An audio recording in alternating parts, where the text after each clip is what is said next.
L'Union européenne et les États-Unis passent des intentions commerciales à la mise en œuvre. Les deux partenaires ont publié jeudi une déclaration conjointe qui établit les nouvelles taxes douanières. Le texte prévoit un droit maximal de 15% sur une grande partie des exportations européennes vers les États-Unis. Une nouvelle fois, la Commission européenne défend ce compromis qui fait l'objet depuis le mois dernier de nombreuses critiques. Let me say this clearly. The alternative, a trade war with sky-high tariffs and political escalation helps no one. It hurts jobs, it hurts growth, and it damages businesses across both the EU and the US. And this is not theoretical, as nearly 5 million European jobs, including many in SMEs, would be at risk. This deal avoids that path. Ce montant de 15% inclut finalement les voitures, les produits pharmaceutiques et les semi-conducteurs, des incertitudes persistées pour ces biens. En revanche, la déclaration conjointe demeure plus floue concernant l'acier et l'aluminium, deux productions qui enveniment les relations transatlantiques. We still don't have a clear solution on the steel and aluminium tariffs, where here it says there's supposed to be a tariff rate quota, meaning that there will be some amount of steel from Europe that will not have their 50% tariffs on them, but we don't know how much that will be and what will be the actual tariff rate on that. Des exemptions au plafond de 15% sont accordées pour les avions et les pièces détachées, les médicaments génériques ainsi que les précurseurs chimiques.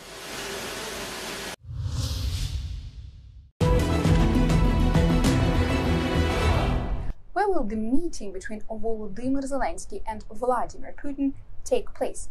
The arrest warrant by the International Criminal Court for abduction of Ukrainian children puts Russia's president at risk of detention in any of the ICC's 125 members if Putin steps into their territory. But some countries are ready to make an exception and promise not to arrest Putin if he comes for the meeting, which could put an end to Russia's war against Ukraine. Switzerland, a signatory to the ICC, is a possible option. The country's foreign minister said Switzerland would be ready to host Russian president for any peace talks on Ukraine, despite an existing arrest warrant for him. Austrian Chancellor also weighed in, saying his country, also a signatory to the ICC, supported any initiative leading to just and lasting peace that protects Ukrainian and European security interests. Now, where else could this meeting take place? The Middle East could be a solid compromise location. In March, Saudi Arabia hosted US delegations for the talks, first with Ukrainian and then Russian officials. The meeting also could take place in Qatar or the United Arab Emirates. Now, these countries are believed to be among the most possible options. Euronews correspondents from Dubai and Doha explain why. Now the question is, why Qatar? Despite being a relatively small Gulf state, Qatar firmly has a seat at the international table and is frequently called upon to be a go-to mediator in several international conflicts. Those mediation efforts include Russia and the Ukraine. Just last month, Qatar's Ministry of Foreign Affairs announced it had successfully reunited 100 children with their families. During his recent visit to Doha in May, U.S. President Donald Trump praised Qatar for its efforts in regional stability and particularly crisis diplomacy in Gaza, Syria, and Lebanon. Qatar believes mediation efforts are a core tenet of its foreign policy and a clear indicator of its soft power. Why the United Arab Emirates? Well, the UAE has deliberately shaped its role as a diplomatic broker, a state able to move between rival powers while maintaining credibility with both. That strategy has extended directly to the war in Ukraine. Earlier this year, Emirati officials helped arrange exchanges that brought home Ukrainian prisoners of war, along with children taken to Russia. It was a reminder that Emirates can act where others have limited reach. At the same time, Abu Dhabi has preserved its dialogue with Moscow. Earlier this month, President Mohammed bin Zayed travelled to Russia for talks with Vladimir Putin, a meeting that highlighted the trust that both sides placed in the relationship.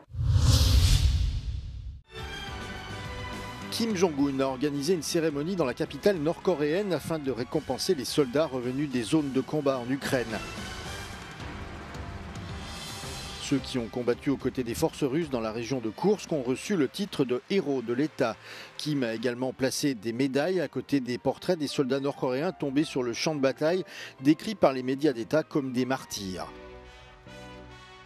Selon les estimations sud-coréennes, la Corée du Nord aurait envoyé environ 15 000 soldats en Russie depuis l'automne dernier et aurait également fourni de grandes quantités d'équipements militaires pour soutenir l'invasion russe en Ukraine. Les responsables sud-coréens ont exprimé leur inquiétude quant au fait que la Corée du Nord pourrait recevoir une aide économique dont elle a grandement besoin et des technologies militaires de pointe en échange de son soutien à la guerre, ce qui pourrait à son tour renforcer la menace posée par le programme d'armement nucléaire de Kim Jong-un.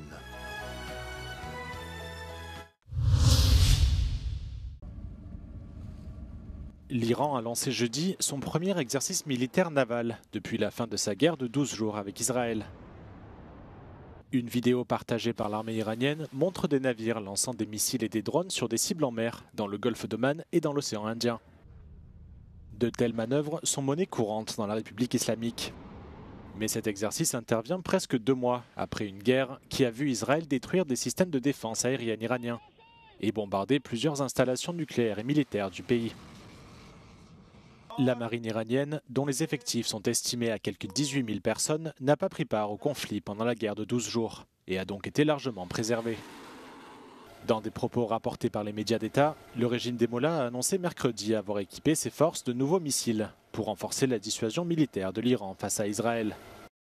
Le ministère de la Défense affirme que l'armée se tient prête à les utiliser efficacement face à toute aventure ennemie.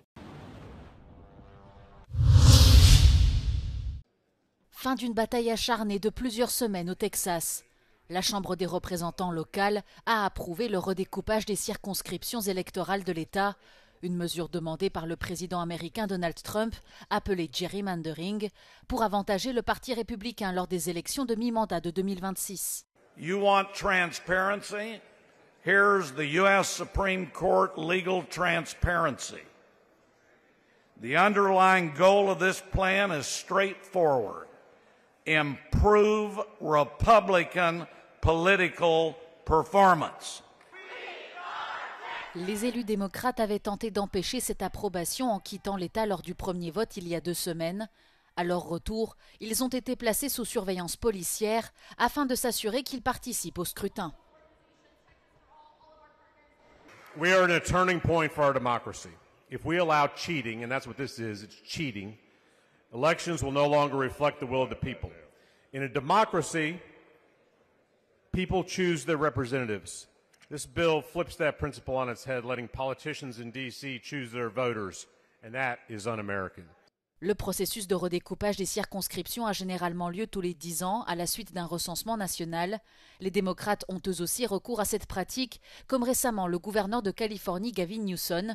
Mais les républicains utilisent cette méthode beaucoup plus ouvertement. Que pensent les Européens du fait de payer des impôts ?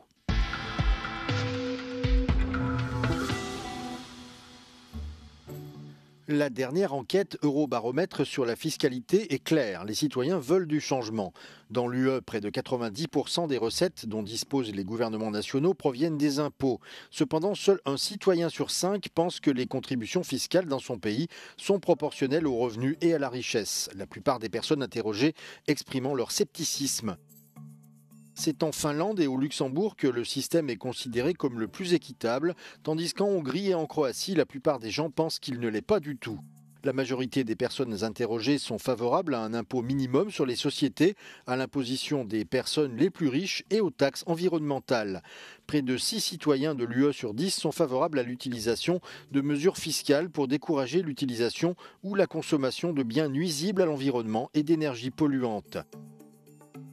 Parmi ceux qui sont d'accord pour augmenter les taxes afin d'améliorer les services publics, près de la moitié ciblerait d'abord le tabac et l'alcool et un tiers augmenterait les taxes sur les revenus d'investissement tels que les intérêts ou les loyers. En ce qui concerne les priorités de l'UE en matière de fiscalité, la question numéro 1 est la lutte contre l'évasion et la fraude fiscale qui coûte des milliards d'euros aux États membres chaque année. La deuxième priorité est d'éviter la double imposition entre les pays de l'UE. Will French people travelling outside the EU be subjected to stricter tax controls?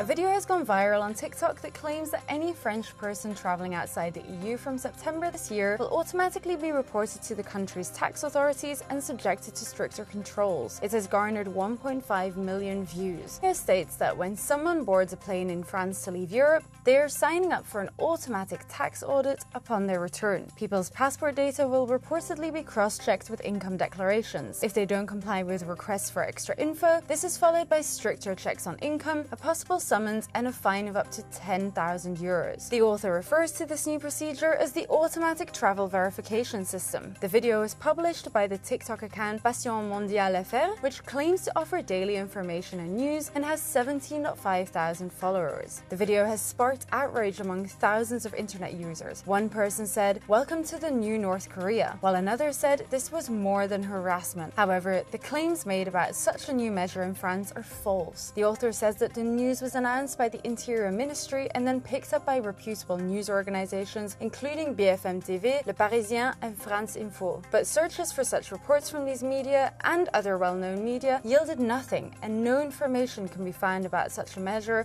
on any French ministry website. Moreover, tax issues and controls are the responsibility of the Ministry of Economy and Finance, not the Interior Affairs. Another clear sign this is fake news. A spokesperson for this ministry confirmed here or verified that the claims made in the video were fake and that no such measure is being introduced in France. Finally, a look at the other content on the TikTok channel behind this video is further proof that the content is not to be trusted. Several videos feature AI-generated presenters. Other videos make fake claims, for example, that low-income households have to justify shopping for over 100 euros.